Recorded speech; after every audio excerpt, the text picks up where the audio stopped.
Within the larger histories of automation, the same concerns of AI maybe appeared when we were talking about like the Industrial Revolution, perhaps.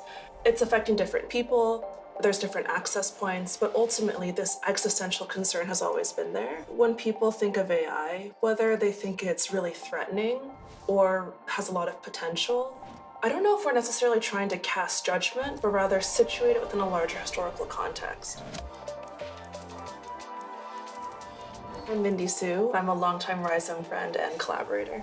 My name is Michael Connor. I'm co-executive director of Rhizome.org, which is a digital art organization founded in 1996 and a partner of the New Museum since 2003.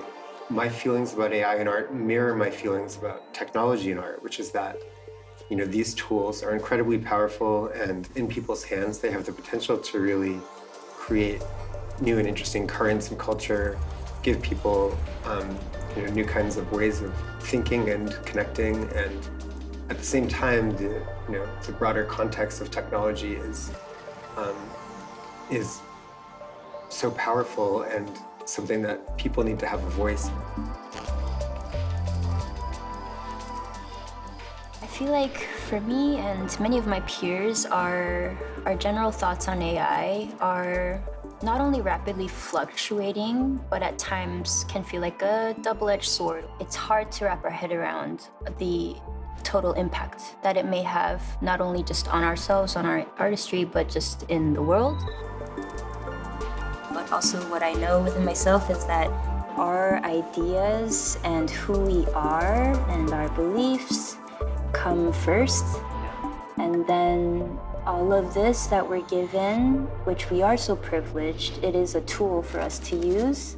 I love the way things move, and I love how technology can be expansive for more embodied experiences. And so I'm curious about tools that can be helpful for actors or dancers, amplifying what they're doing rather than replacing, which I think is a huge fear with AI. Microsoft's tools allowed us to use performance footage and video that we shot on set as source material that was driving the AI imagery. So in that sense, preserving the integrity of the original performance and footage that we shot while translating it into this fantasy world and amplifying the message that we had for the video.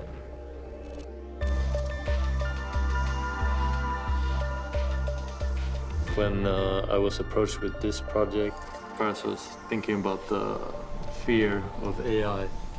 Like, what's the source of the fear? And I had this idea that, like, what if there's like a positive idea in the AI?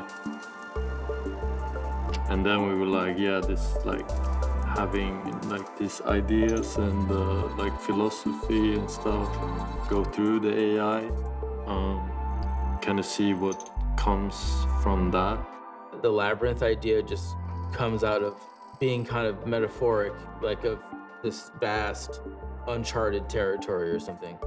You kind of experience all of this like information through the conversations, encased within this virtual experience. The thing that Azure really helped with, like I said this before, was really just being a way to create like a bespoke research machine. I know that sounds really simple, but it really is a tool. And then, of course, like, we put our own poetic spin on it. I think both of us kind of view it more as like an interactive poem or an immersive poem. It's like a legend. It's like eternal too. Like, make it kind of endless.